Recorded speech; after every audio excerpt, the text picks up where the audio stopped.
Primeira Epístola de Paulo a Timóteo. Capítulo 1.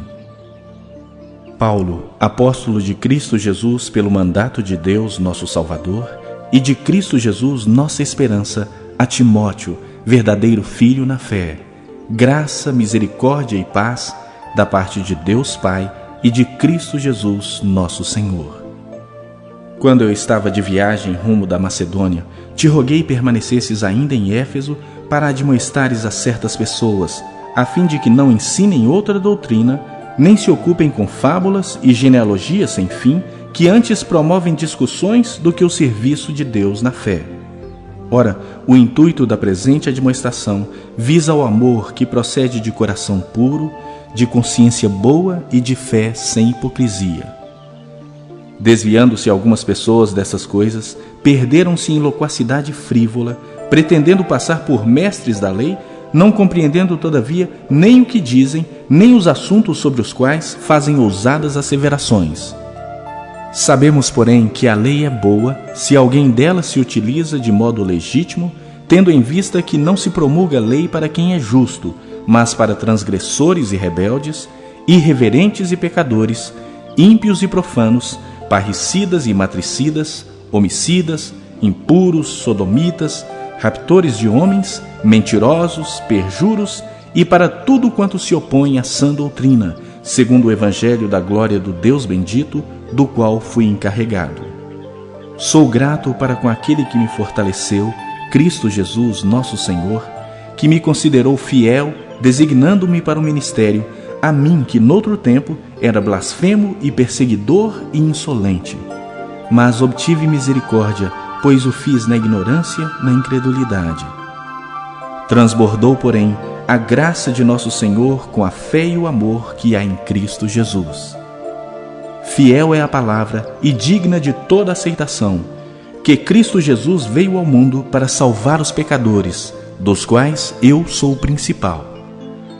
Mas por esta mesma razão me foi concedida misericórdia, para que em mim, o principal, evidenciasse Jesus Cristo a sua completa longanimidade e servisse eu de modelo a quantos hão de crer nele para a vida eterna.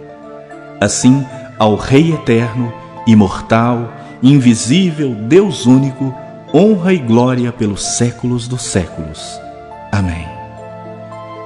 Este é o dever de que te encarrego, ó filho Timóteo, segundo as profecias de que antecipadamente fostes objeto. Combate firmado nelas o bom combate, mantendo fé e boa consciência, porquanto alguns, tendo rejeitado a boa consciência, vieram a naufragar na fé. E dentre esses se contam Himeneu e Alexandre, os quais entreguei a Satanás para serem castigados, a fim de não mais blasfemarem.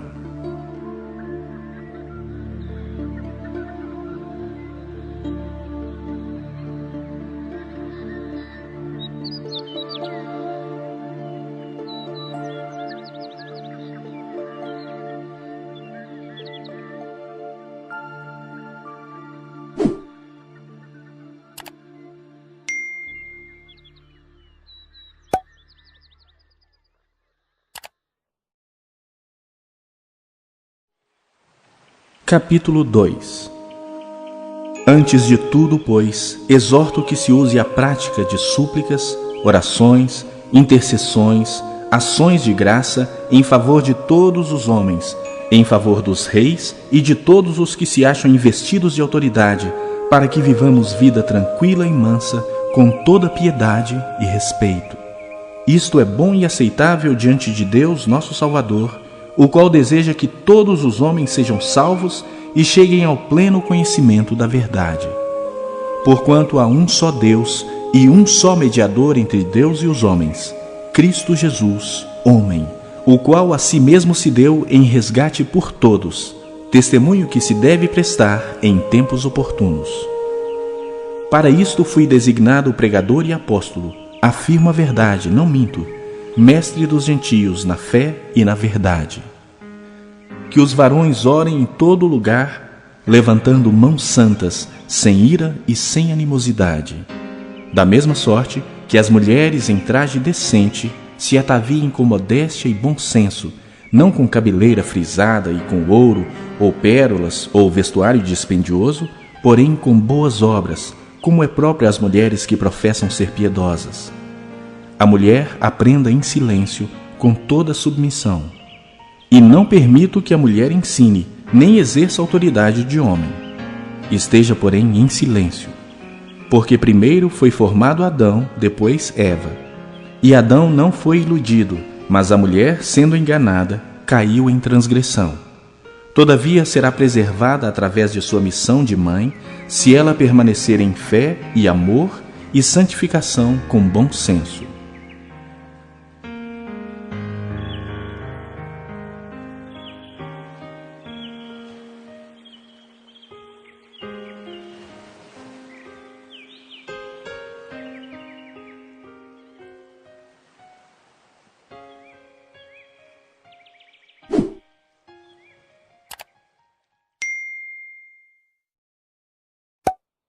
Capítulo 3. Fiel é a palavra. Se alguém aspira ao episcopado, excelente obra almeja. É necessário, portanto, que o bispo seja irrepreensível, esposo de uma só mulher, temperante, sóbrio, modesto, hospitaleiro, apto para ensinar, não dado ao vinho, não violento, porém cordato, inimigo de contendas, não avarento, e que governe bem a própria casa, criando os filhos sob disciplina, com todo respeito, pois se alguém não sabe governar a própria casa, como cuidará da igreja de Deus? Não seja neófito, para não suceder que se ensoberbeça e incorra na condenação do diabo. Pelo contrário, é necessário que ele tenha bom testemunho dos de fora, a fim de não cair no opróbrio e no laço do diabo. Semelhantemente, quanto aos diáconos, é necessário que sejam respeitáveis, de uma só palavra, não inclinados a muito vinho, não cobiçosos de sórdida ganância, conservando o mistério da fé com a consciência limpa. Também sejam estes primeiramente experimentados, e, se mostrarem irrepreensíveis, exerçam o diaconato. Da mesma sorte quanto às mulheres, é necessário que sejam elas respeitáveis, não maldizentes, temperantes e fiéis em tudo. O diácono seja marido de uma só mulher e governe bem seus filhos e a própria casa, pois os que desempenharem bem o diaconato alcançam para si mesmos justa preeminência e muita intrepidez na fé em Cristo Jesus. Escrevo-te estas coisas, esperando ir ver-te em breve, para que, se eu tardar, fiques ciente de como se deve proceder na casa de Deus, que é a igreja do Deus vivo, coluna e baluarte da verdade. Evidentemente, grande é o mistério da piedade. Aquele que foi manifestado na carne, foi justificado em espírito, contemplado por anjos, pregado entre os gentios, crido no mundo, recebido na glória.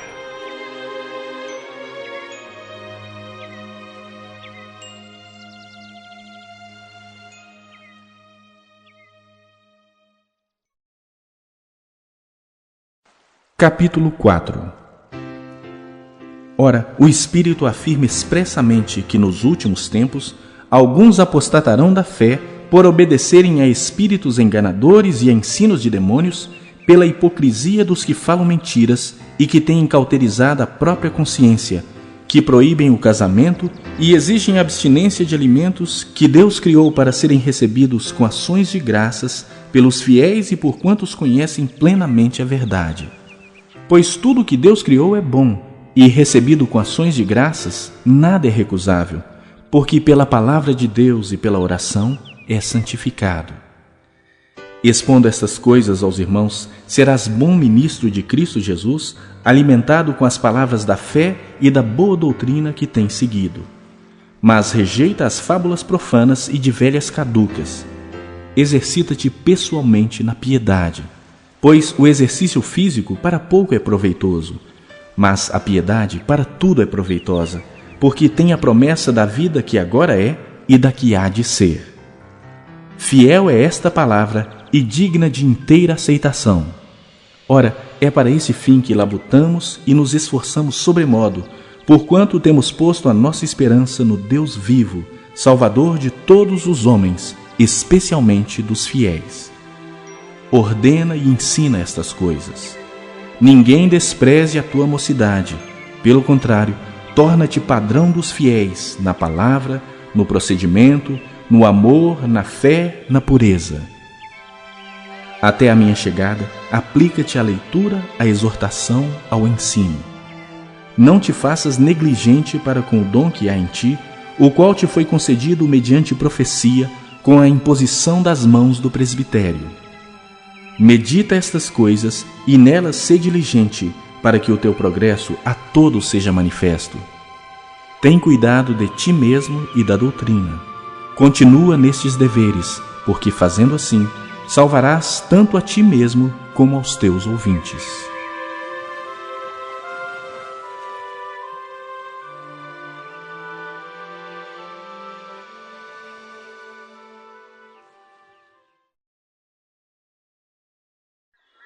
Capítulo 5. Não repreendas ao homem idoso, antes exorta-o como a pai, aos moços como a irmãos, às mulheres idosas como a mães, às moças como a irmãs, com toda pureza. Honra as viúvas verdadeiramente viúvas, mas se alguma viúva tem filhos ou netos, que estes aprendam primeiro a exercer piedade para com a própria casa e a recompensar a seus progenitores, pois isto é aceitável diante de Deus. Aquela, porém, que é verdadeiramente viúva e não tem amparo, espera em Deus e persevera em súplicas e orações noite e dia. Entretanto, a que se entrega aos prazeres, mesmo viva, está morta. Prescreve, pois, estas coisas, para que sejam irrepreensíveis. Ora, se alguém não tem cuidado dos seus, e especialmente dos da própria casa, tem negado a fé e é pior do que o descrente. Não seja inscrita, senão viúva que conte ao menos 60 anos de idade, tenha sido esposa de um só marido, seja recomendada pelo testemunho de boas obras, tenha criado filhos, exercitado hospitalidade, lavado os pés aos santos, socorrido a atribulados, se viveu na prática zelosa de toda boa obra. Mas rejeita viúvas mais novas, porque quando se tornam levianas contra Cristo, querem casar-se, tornando-se condenáveis por anularem o seu primeiro compromisso. Além do mais, aprendem também a viver ociosas, andando de casa em casa, e não somente ociosas, mas ainda tagarelas e intrigantes, falando o que não devem. Quero, portanto, que as viúvas mais novas se casem, criem filhos, sejam boas donas de casa e não deem ao adversário ocasião favorável de maledicência. Pois, com efeito, já algumas se desviaram seguindo a Satanás.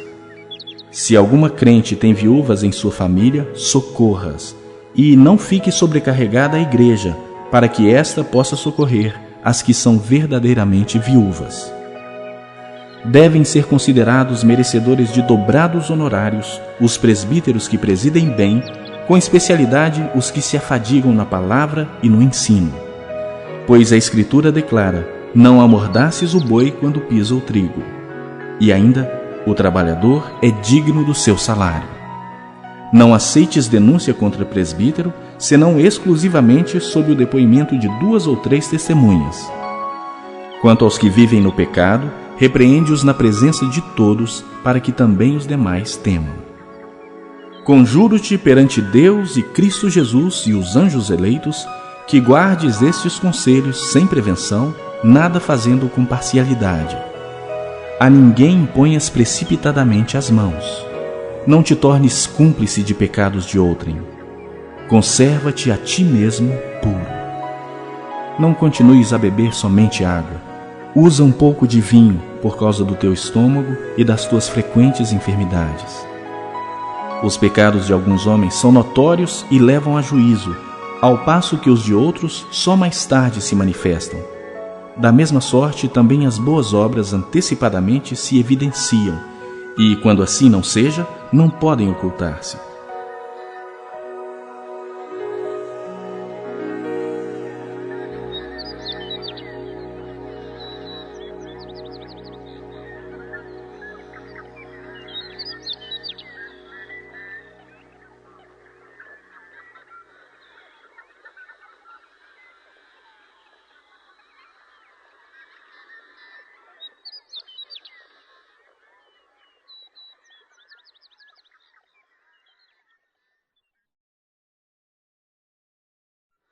Capítulo 6. Todos os servos que estão debaixo de jugo considerem dignos de toda honra o próprio Senhor, para que o nome de Deus e a doutrina não sejam blasfemados. Também os que têm Senhor fiel não o tratem com desrespeito, porque é irmão. Pelo contrário, trabalhem ainda mais, pois ele que partilha do seu bom serviço é crente e amado. Ensina e recomenda estas coisas. Se alguém ensina outra doutrina e não concorda com as sãs palavras de nosso Senhor Jesus Cristo e com o ensino segundo a piedade, é enfatuado, nada entende, mas tem mania por questões e contendas de palavras, de que nascem inveja, provocação, difamações, suspeitas malignas, altercações sem fim por homens cuja mente é pervertida e privados da verdade, supondo que a piedade é fonte de lucro. De fato, grande fonte de lucro é a piedade, com o contentamento. Porque nada temos trazido para o mundo, nem coisa alguma podemos levar dele. Tendo sustento e com que nos vestir, estejamos contentes. Ora, os que querem ficar ricos caem em tentação e cilada e em muitas concupiscências insensatas e perniciosas, as quais afogam os homens na ruína e perdição. Porque o amor do dinheiro é raiz de todos os males, e alguns nessa cobiça se desviaram da fé e a si mesmos se atormentaram com muitas dores. Tu, porém, ó homem de Deus, foge dessas coisas. Antes segue a justiça, a piedade, a fé, o amor, a constância, a mansidão. Combate o bom combate da fé. Toma posse da vida eterna, para a qual também fostes chamado e de que fizeste a boa confissão perante muitas testemunhas. Exorto-te perante Deus, que preserva a vida de todas as coisas, e perante Cristo Jesus, que diante de Pôncio Pilatos fez a boa confissão, que guardes o mandato imaculado, irrepreensível, até a manifestação de nosso Senhor Jesus Cristo, a qual, em suas épocas determinadas, há de ser revelada pelo bendito e único soberano, o Rei dos reis e Senhor dos senhores, o único que possui imortalidade, que habita em luz inacessível, a quem homem algum jamais viu nem é capaz de ver. A ele honra e poder eterno. Amém. Exorta aos ricos do presente século que não sejam orgulhosos, nem depositem a sua esperança na instabilidade da riqueza, mas em Deus, que tudo nos proporciona ricamente para nosso aprazimento. Que pratiquem o bem, sejam ricos de boas obras, generosos em dar e prontos a repartir. Que acumulem para si mesmos tesouros, sólido fundamento para o futuro, a fim de se apoderarem da verdadeira vida. E tu, ó Timóteo, guarda o que te foi confiado, evitando os falatórios inúteis e profanos e as contradições do saber, como falsamente lhe chamam, pois alguns, professando, se desviaram da fé. A graça seja convosco.